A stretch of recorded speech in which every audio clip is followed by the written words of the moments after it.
Hello guys, so today let's continue our discussion of the atomic radius, and before that I am hoping that the students who are watching this are making use of this very much effectively. If you are just watching the videos and leaving it to the air, no use. Okay, do remember this.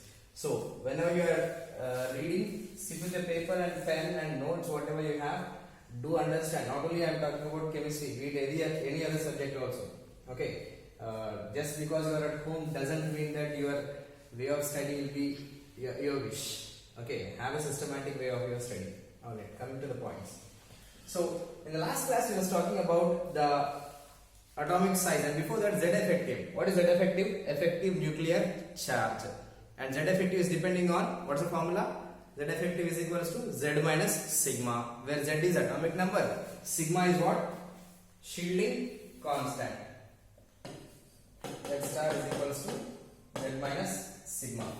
Now, and I have told you how to identify the Z star for a given species, and I gave you a job of doing N plus and N minus. Calculate the values of Z plus for N plus and N minus and just relate them.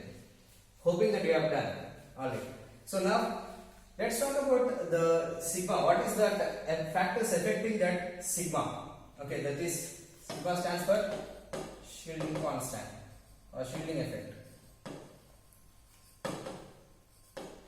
Okay, so what exactly this shielding effect or shielding constant is depending on what factors? So that we shall discuss. Okay, so factors affecting the shielding effect.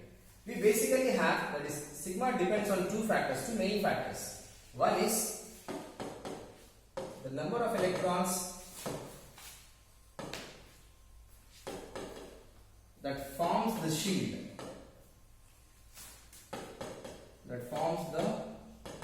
or screen, and second other factor is it is the type of subshell. Sigma depends on the type of subshell in which the electrons are present. Okay, so these are the two factors. Now, very commonly understood. You need not beat your heads and all. Common sense will help you understand. We have understood like what is this shielding effect. First of all, I said already that there is a center of the nucleus and there are very many electrons like this. Electrons are present all over, right? So I am talking about the nuclear force of attraction between the nucleus and the valence electron. Okay, when I say the valence electron, the last terminal electron. So between this and this, there is a force of attraction. That I am calculating. And when I see the force of attraction between these two, now arises a point that the force of attraction is diminished or decreased because of the electrons present here. Okay, so the shield is depending on the number of electrons present here. If more the electrons, stronger will be the shield. If lesser number of electrons, lesser will be the shield. So what would be the sigma depending on the number of electrons that forms the shield? Will it be directly proportional or inversely proportional? As usual, it should be directly proportional. So sigma is directly proportional to number of electrons in the shield. More the number of electrons, stronger will be the shield. Okay? Alright. So that's the simple fact, first fact. The second one, the type of subshell. We basically have S, P, D and F. Okay. Generally we know, we have studied in the atomic structure, the chapter atomic structure. What is the shape of S subshell, S orbital? It is spherical. Okay, spherical. And P, dumbbell. D, double dumbbell. And F, we generally say scattered. Okay, in other words, I'll just draw the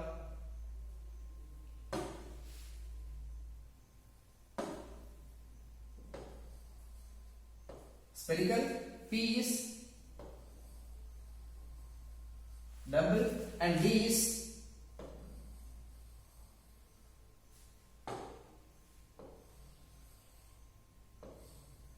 double and F generally we say scattered.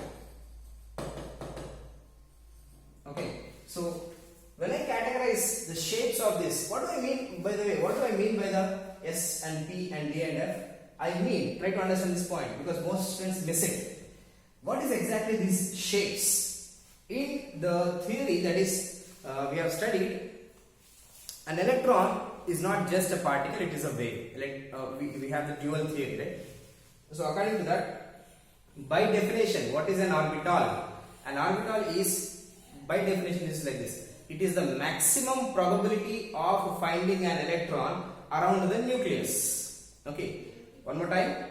Orbital is defined as the maximum probability of finding an electron around the nucleus. Okay, so around the nucleus, if you take this, let's say for example, I will try to make visualize this. The center of the atom, this is my nucleus, and around the nucleus, I have layers and layers and layers of, you can call it as orbits. Okay, many orbits. Okay, I think we have seen it in the last class also couple of times.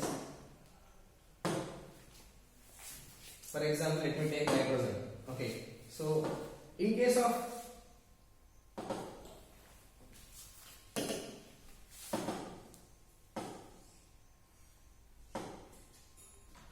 so what you observe is, see the nucleus at the center, okay, and we have layers and right now we have only two layers, two orbits, and as we move on there are many n number of layers or n number of energy levels. Okay, now in the orbits we have S, P and D. Okay, the first one we have only S, and in the second one we have S and P. I have told you last time.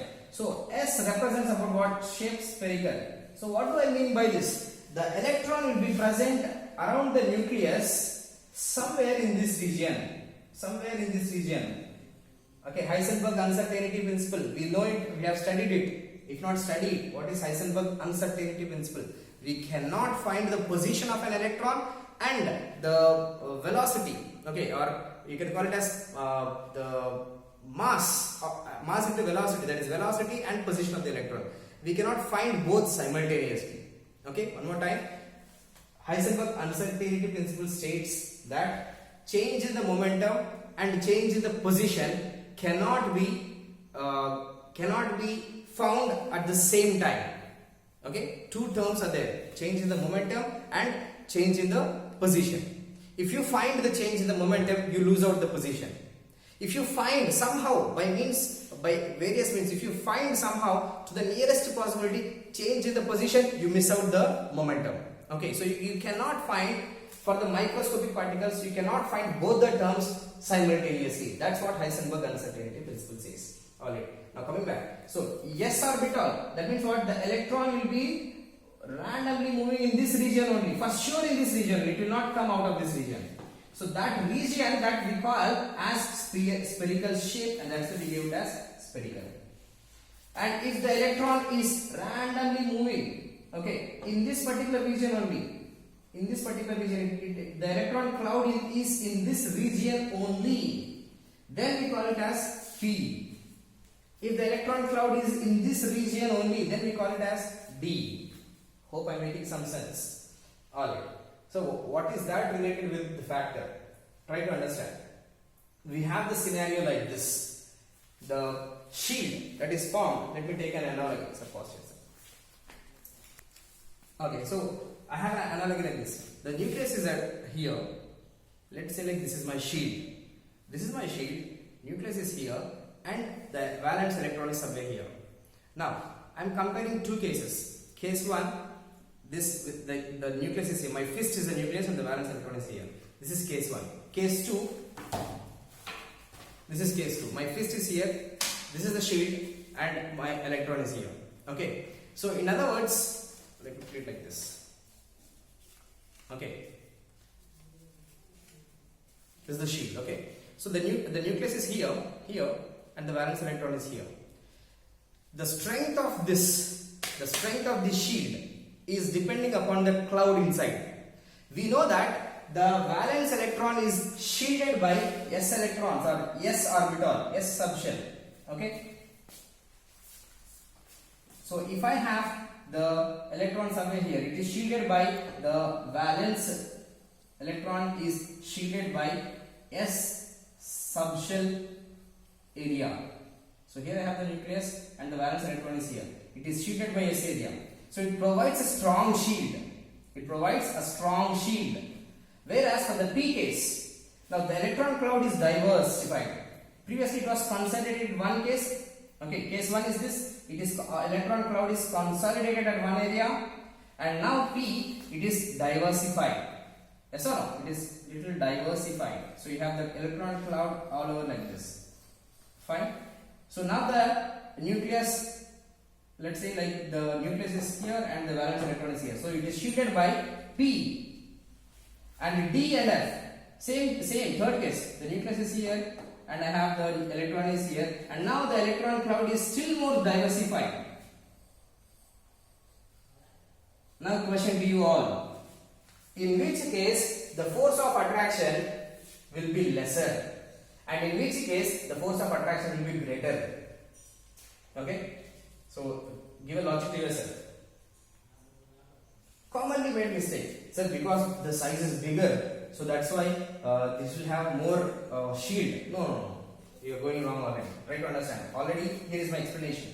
The nucleus pulling the electron is shielded by strong shield, because it is covered completely. In one particular region only the electron cloud is completely there, in one region only. But here the electron cloud is diversified. So the nucleus can penetrate through and pull the electron. And D case is still very much diversified, so that the electron can easily pull the electron. Pay attention, very commonly misunderstood area. S subshell will provide strong shield. P is relatively weak. D and F, in F case, it is very much scattered that electron can easily be pulled. Okay, so the bottom line is this: sigma depends on the type of subshell, and if you give the order of the strength of the shield, okay, in the S case it is greater than P, than D, than F. Very important conclusion that we have to come up with. What is that? The strength of the shield is stronger for the S electrons than P, than D and F. Okay, so just have a note of this, very important one, and then we'll continue our discussion. Okay, alright. So hope you have understood. I hope you are taking the screenshots or notes of this. Okay. Now let's move ahead. I was talking about atomic size. Yeah, yesterday we have talked about atomic size, and I put a question to you all, like between 2 points we can find the distance, between 2 lines we can find a distance, but between a point and a wave, and that wave is randomly moving, okay, can you find the distance? No. So we have an alternative way. What I need to do is again common sense. Number 1, this wave which is randomly moving, first I should stabilize it. Okay, the electron that is randomly moving, I should stabilize it. What do I mean by stabilizing it? I should not allow that electron to be, stabilizing electron is highly impossible, but to the nearest possibility we are stabilizing it. Okay, stabilizing it is nothing but bonding with some other atom. This atom whose electron is randomly moving, there is another atom whose electron is randomly moving. Now when I bond them, the electrons are paired up and now they are relatively stabilized. Okay, so now the question leads to the atomic size is now depending upon the type of bonds that we are forming. One is covalent, other one is metallic, and other one is van der Waals. We also have ionic, but we first will study about these three, then we will talk about ionic a little later, because it's very important. I want to deal it separately. Alright, so one more time, atomic size is depending upon the covalent atomic size or atomic radius, as I already said. Both being the same. So covalent radius, metallic radius, van der Waals radius. Okay. Number 1, there are not types of radius. Distance keval rakalu untaya. There are no types of distances. Okay, they are same, but only thing is our approach is different. One is covalent radius. Covalent radius is that radius where the atoms are stabilized or electrons are stabilized by a covalent bond. Metallic radius is that kind of radius where the electrons are stabilized by metallic bond, van der Waals bond. So the bond will define what type of radius we are able to find. Okay, so I hope you understood what are the 3 kinds of radius. Not kinds, I should not say kinds, approaches of finding the radius. So first let's talk about the covalent radius. Okay, so covalent radius, this is what it is. It is defined as half the distance between the centers of two nuclei bonded by covalent bond. Okay, for example, let's say I have in this also I have two kinds, homoatomic type, and there is another one that is heteroatomic. Okay, so homoatomic means what? Same atoms. Suppose I have an atom A and another atom A. Okay, so this is my atom A and another atom A. Same atom. So homoatomic type. So between this is an atom. So center of the nucleus and this is the center of the nucleus, and the distance between them we define it as dn. Okay, dna, or distance between the nearest neighbors. dnn, distance between the nearest neighbor. So for this atom, which is the nearest one, this is the one that is attached. Okay, so half the it is defined as half the distance between the centers of the two nuclei. So between these two, half, that is, if I turn this one as dnn, so radius is equals to dnn by 2. Yes or no? So can I call it as RA? dnn is nothing but this is the radius.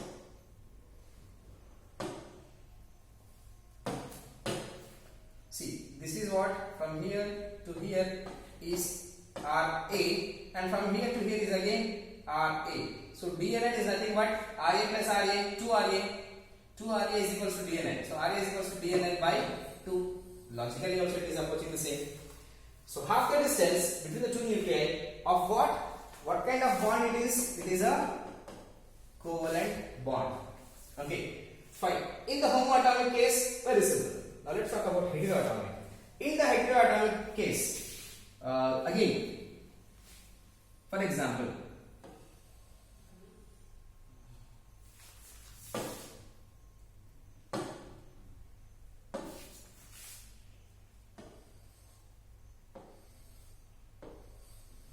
okay, so here I have example of this. I can give it as example is hydrogen molecule H2. Okay, that is we know that hydrogen atom and another hydrogen atom bonded covalently only. How you represent in the chemical bonding you have studied is HH, right? Single bonded. Now, if I talk about heteroatomic, for example of heteroatomic is HCl. Okay, so you can say this is my hydrogen atom and this is my chlorine atom. Okay, so now there is this is the center of the nucleus of hydrogen, and this is the center of the nucleus for chlorine. Now distance between them, if I term it as dnn, and half will not become the definition. Okay, why? Because try to understand this region. You can see this region. If I talk about hydrogen and chlorine, from here to here is RH. Can I say RH? From center of the nucleus to the outermost orbit, that is RH, and from this part to this part is RCl. Now I want you to focus on this region, which is twice. In RH also I am considering this region. In RCl also I am considering this region. So this region I am adding it twice. So which I should not do.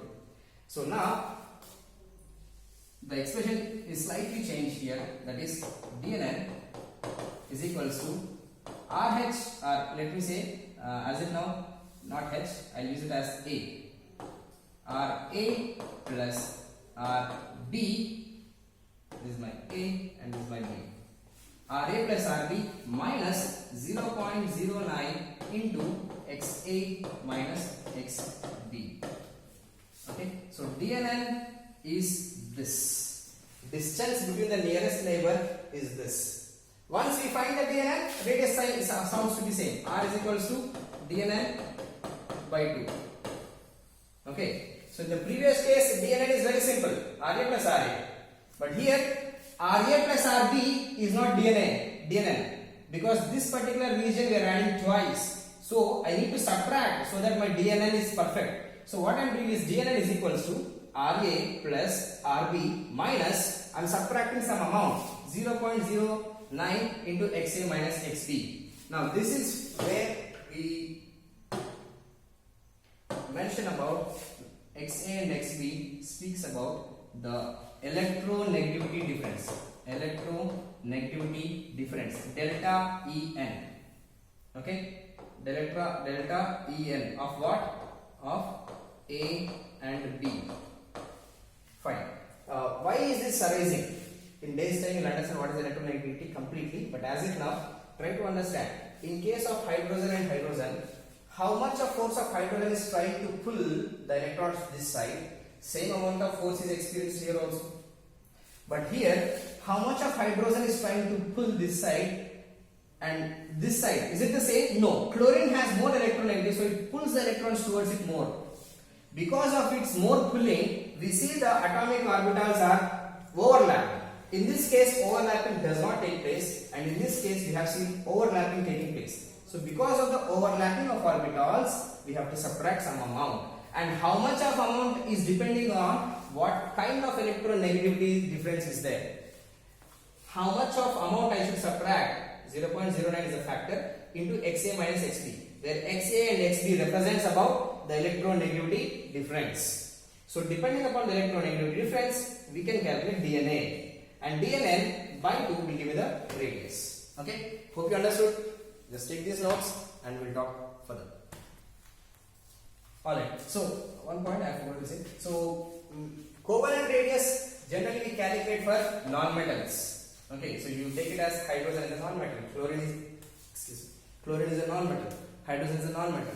Okay, so for non-metals we generally calculate the covalent radius. Okay, alright, next moving. Van der Waals radius, a very important area to understand the exception cases. You need to understand this Van der Waals radius first of all. Number one, definition, very simple. See, when you talk about the gaseous atoms, okay, like helium, neon, the generally existing as gaseous states, for those atoms, how can you find the radius? Just now we were talking about the covalent radius. For the covalent radius, okay, atom and atom brought together, they were bonded, and we study about the covalent radius. But Van der Waals radius, how can we find it? These atoms cannot bond. Helium do not bond with any other atom. Yes or no? Neon does not bond with any other atom. So in that case, how can we do? Now this is the explanation coming up. Van der Waals radius, what we do is, of course we don't bond, but to the maximum nearest possibility that we bring the atoms together. Like for example, A atom is here. So A and A. So randomly there are many A atoms. Okay, so A, like this many atoms are there. Okay. Now, number one thing is we have to do it in a solid state. Why solid state? Why not gaseous state? And for the same reason, in the solid state, atoms are coming to the closest part. Solid, liquid, gaseous difference you might have studied. In gaseous, we know that the atoms are widely spread. In solids, they are not widely spread, they are close enough. So, my aim is to find the radius. So, see that the atoms are as close as possible. So, I have to consider in the solid state. Okay, that's why it is defined as the half the distance between the two adjacent atoms. There, it is different. Two adjacent, to the maximum adjacent, side by side. In the two nearest neighboring molecules of the substance in solid state. Okay, so we know that in the solid state only. Point number 2, it do not apply for metals. Yes, for metals we have a separate radius. Here we can find the Van der Waals radius, but it comes to the too many, what I can say is challenges we'll be facing. So what is the easiest way for finding the for metals? Metallic radius is already there. Okay, so covalent radius one case, Van der Waals radius another case. Now this is the scenario. Now which case I will choose? Which pair I will choose? Can I choose this pair to find the Van der Waals radius? No. The perfect pair is this, because they are to the nearest.